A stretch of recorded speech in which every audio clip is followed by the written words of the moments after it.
Hi everyone and welcome back. This is Kate with Maritime Ceramics, and today we are going to be testing out Mayco Stoneware's Passion Flower. This is SW190, a cone 5 to 10 glaze. I'm going to be testing it at cone 6, dinnerware safe, and this one has little crystals in it. See the flaw in my plan already. I don't know why I had high hopes for this, but I did. I have used this glaze before. If you watched the episode where I made a bird feeder, you saw me use it on that. So I do have some experience with this, but I'm gonna do a more controlled trial of this guy. The base of passion flower is actually eggplant. What that means is that you would expect it to behave similarly to eggplant, and it also means that you can add, like if you've got crystals left over at the end of this, you can add some eggplant to it to make more passion flower. That actually is why I bought the eggplant in the first place. I have used passion flower before, but I have not ever, I don't think, used it in any combinations. So we're going to test passion flower out on its own on a red clay mug. So I'm going to put passion flower on the outside of this and eggplant on the inside, because I find the little crystals on food services, they creep me out a little bit. It looks a little moldy, I think, when it's on the inside. I don't know, that's just me. So we'll get a good look at how it behaves on Pottery Supply House 500 clay. I'm going to try it over Laguna Power Turquoise as well. Now I dipped this little guy earlier off screen, but I will show you how I glazed the inside of this, because it's a little bit different. I use a syringe to glaze the inside of things like this.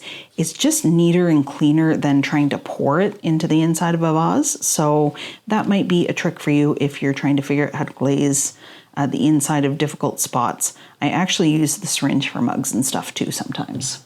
So I'm going to put passion flower over Laguna Power Turquoise because I haven't seen examples of that particular combo anywhere. I have seen a lot of Laguna Power Turquoise with, I want to say, night moth over top, which is a very cool look. So let's give it a try with passion flower and we'll see what happens. For a white clay test tile, this is a planter that I made out of reclaimed clay. So there'd be some porcelain and some stoneware in this. I am going to put just passion flower on the outside and just the inside bit of the rim, and I'll leave the inside of it unglazed. This is greenware. It has not been bisque. It should be okay. I have single fired the porcelain and stoneware before and haven't had any issues, as long as you're careful handling it, but you never know. It is entirely possible that this will end badly. On this little succulent planter, I'm going to put 3 coats of passion flower on the bottom and 4 coats of copper float on the rim. So in the eggplant video, I tried copper float and eggplant together and I absolutely loved it. So we're going to give it a try on this and see what it looks like with the passion flower. And last but certainly not least, drawing again on the tests in the eggplant video, I'm going to put indigo float and then passion flower on top of that. So we'll see how that looks. One of the things with these crystal glazes, and again by crystal I just mean they have chunks of sintered glaze, other kinds of glaze in there. It can be difficult to get an even application of crystals on what you're doing, and that's a little bit why you end up with a bunch at the bottom, hence my purchase of eggplant. But if you spread it out on a plate, you can kind of more easily see where the crystals are. So it's easier to get a more even application. Often, yeah, they all hide down at the bottom, so I'll just scoop out a few extra crystals. That's my top tip for working with this line of Mayco glazes, is to put it out on a plate. You don't have to, but it just makes things more straightforward. One of the tricky things about these glazes is the crystals, or the chunks, keep falling off.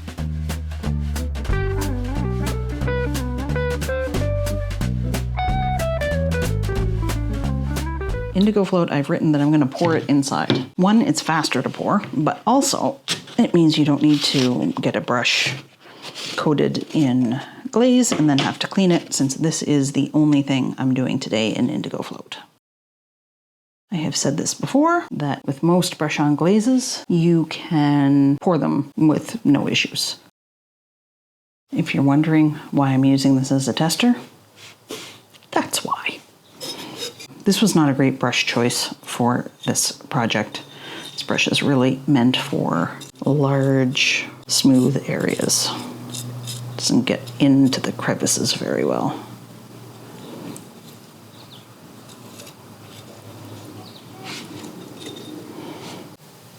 There. Trying to make sure I get lots of crystals on this guy.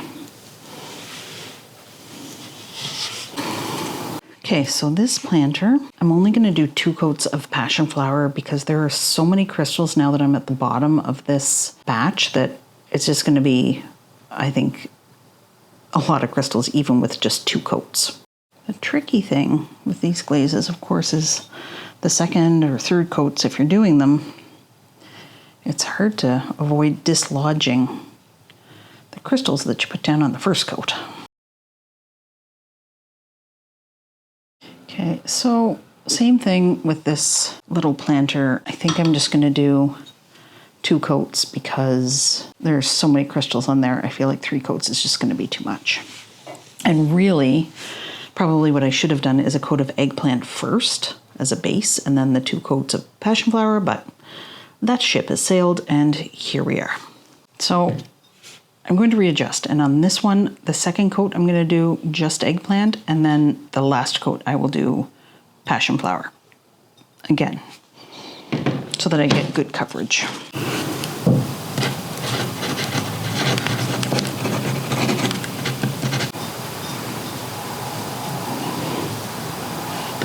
Oops.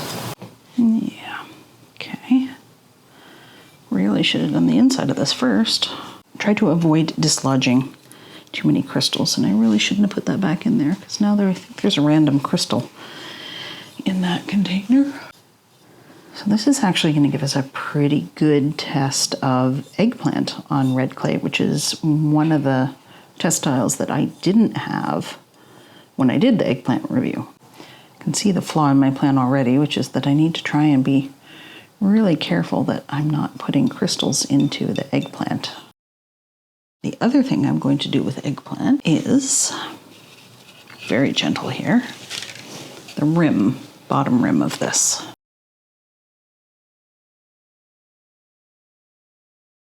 I'm also going to use it to make a more even rim in here because the passion flower is, I think, a little old.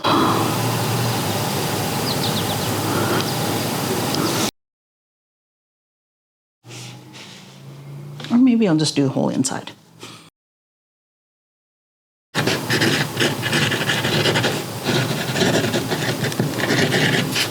But you know what? I have another pot here, but I was going to, well, I didn't really know what I was going to do it in. This is a gift from my mother for Mother's Day, so obviously I will have to post this video after Mother's Day. But it's a little test. It's the first time I've made this, but the idea is that these holes are to help you arrange your flowers. And then you put the water in here, and there's a couple of holes in the bottom that let the water in. It's going to be kind of fun. I think the passion flower would be lovely, but I'm going to learn my lesson to do 2 things. I'm going to pour the inside, which might be a bad idea, but is the only way I can think of to get inside here with the glaze. I had intended to dip it, but I can't easily wax the bottom on my Giff and Grip because it doesn't sit flat. I could figure that out, but I haven't. So pouring the eggplant will allow me to glaze the inside of this, and then it'll give us an idea of what a base glaze of eggplant with 2 layers of passion flower on top looks like. I think I'll have to poke a little piece of wire through there after everything's dry to make sure that those holes that are meant to let the water into the middle part are open.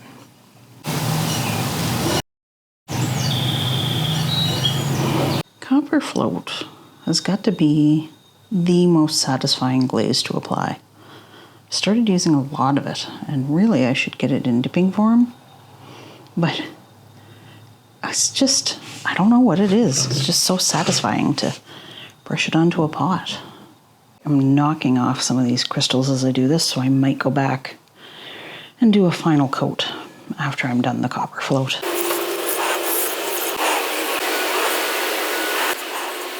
As always, let's have a look at what we're putting into the kiln before it goes in. This is usually a little bit redundant because I'm telling you what I've already told you, but I have never done a glaze test where I have changed so many things during the process. Filmed or unfilmed test. So let's go over this to make sure that we know what's going on. This guy here, which is greenware, so I got to be super careful with it. I said I was going to do 3 coats of passion flower on it. What I ended up doing was 2 coats of passion flower plus 1 coat of eggplant over the whole thing because it looked a little patchy once it started to dry. But it's got lots of crystals, so I didn't want to add any more of those. The inside I ended up doing with eggplant as well. So I've got 3 coats on the inside and 2 coats on the outside of this rim. For those of you who don't single fire, the most important thing I have found when doing this, other than being very careful when you're handling the pieces, is to make sure, very, very, very, very sure that they are dry before they go into the kiln. Because if a piece that has glaze on it explodes, that is a whole nother level of mess compared to a piece of greenware with no glaze on it. If that explodes, it's kind of dusty and you get to vacuum out the kiln and whatever. I have not yet, knock on wood, had a greenware single fire piece explode in the kiln, and it is not an experience I am anxious to have. So this one, actually I might take this out and put it on top of the kiln that's firing right now to help it dry out really, really well. And this has eggplant poured onto the interior and then brushed once on the outside, and 2 coats of passion flower over top of that eggplant on the outside. This little fella has indigo float poured on the interior and then 2 coats of passion flower, and that's exactly what I intended to do. This one also, we didn't have any changes, so this is Laguna's Power Turquoise, dipped and poured inside, and then 2 coats of passion flower just at the top here. This one, so I did 1 coat of passion flower, added a coat of eggplant over top of that, because there were little crevices that I just didn't seem to be getting into with the passion flower. I think just because it's an older bottle and so the glaze is a little gloopier. And then I put a 2nd coat of passion flower on top of that. So in total, there are 3 coats on the outside of this. I only intended to do the 2 coats of passion flower, but things change. And then on the inside, there are 3 coats of eggplant. And then this little fella has 2 coats of passion flower. I was going to do 3, but decided against that. So we'll see what that looks like. I have my doubts about whether or not I'm going to like it with just 2 coats, but we'll see. And then 4 coats of copper float on the rim. And there's a slight overlap between those 2. And while we pop everything into the kiln, now's a great time to hit the like button if you're enjoying the video, share it, subscribe if you haven't, all that good stuff. The results are out of the kiln for Mayco's passion flower, so let's have a look at them and see how everything turned out. First of all, we're going to have a look at the passion flower tester, the one that we just did passion flower. And I have remembered to keep my notes this time, so I actually remember what I did on these. Okay, so we are missing a tester, are we?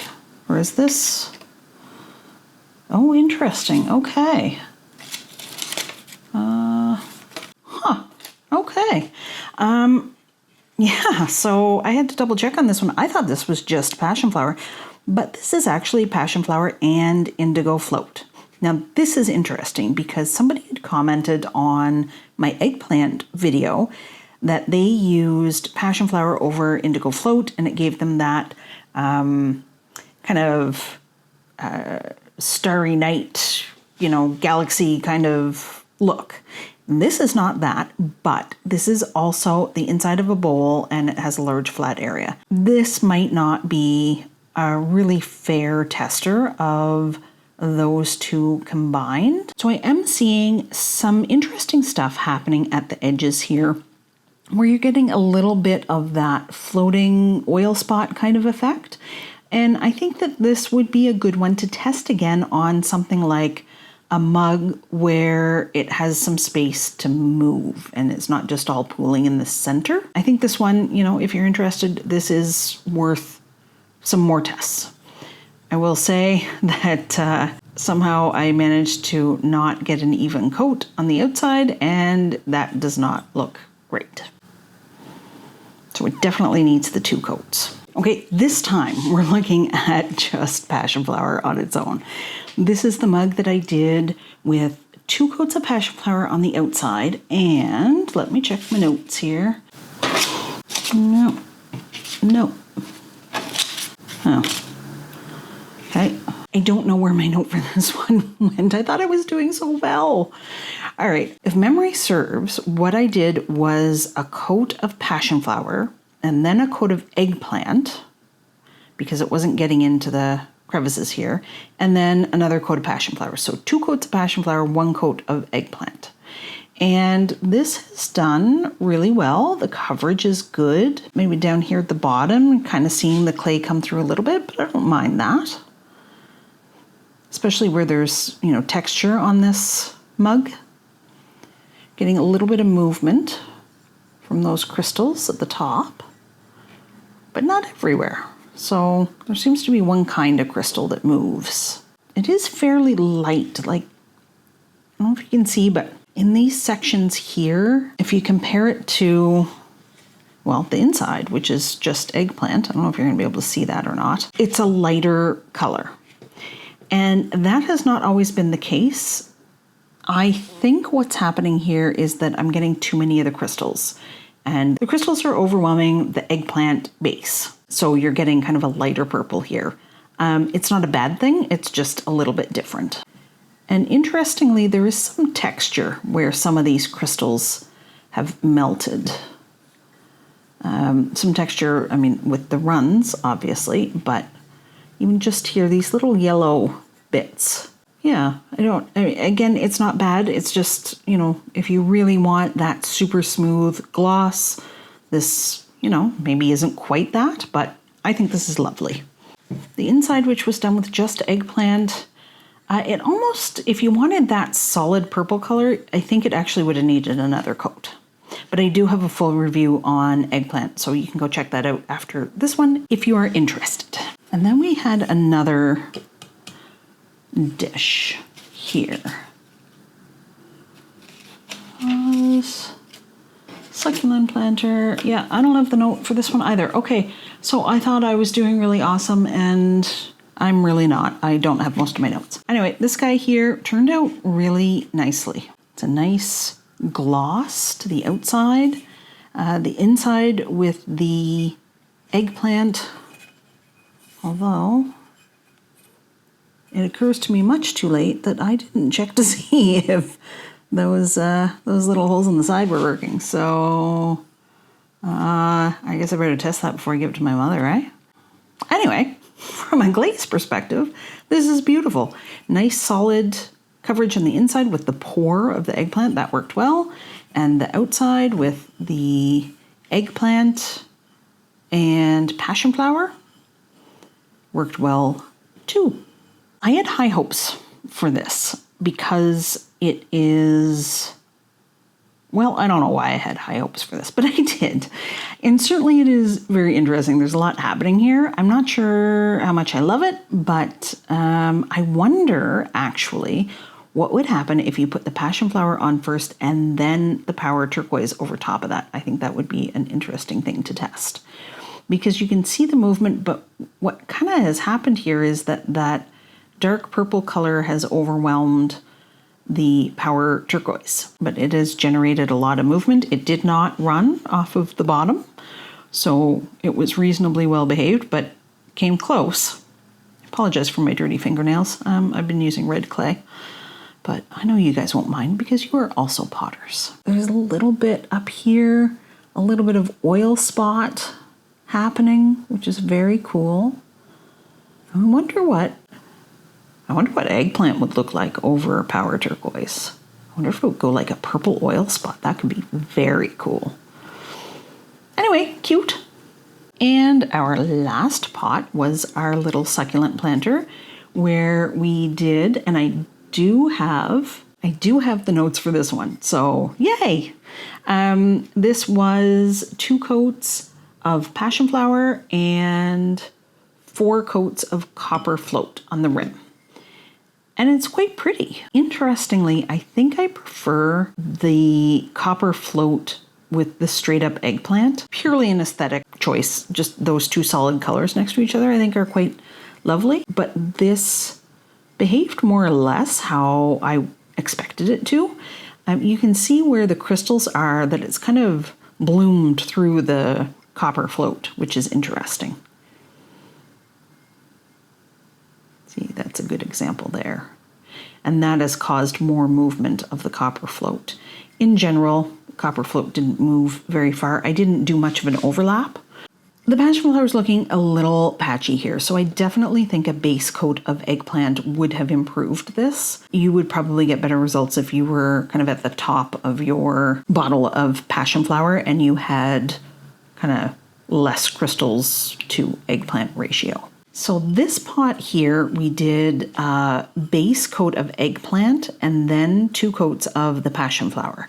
This result is much more consistent than this result here. You can see the patchiness on the little succulent planter, whereas this is solid. It's a nice solid purple color underneath the crystals. But you're not seeing any of the clay through, I guess is what I'm trying to say. So depending on the look you're going for, 2 coats gets you this, and 2 coats plus eggplant gets you this. So there you have it, passion flower. A really consistent glaze, which I appreciate. There's charm in glazes that do different things on different kinds of clay, for sure, but it's also good to have some staples in your studio that you know are going to turn out the same way no matter what clay you put them on. And at least for my clays, that's what's happening with passion flower. It's a really consistent performer. Thanks for spending some time with me today, and don't forget to hit like and subscribe. I will see you next time. Until then, happy potting.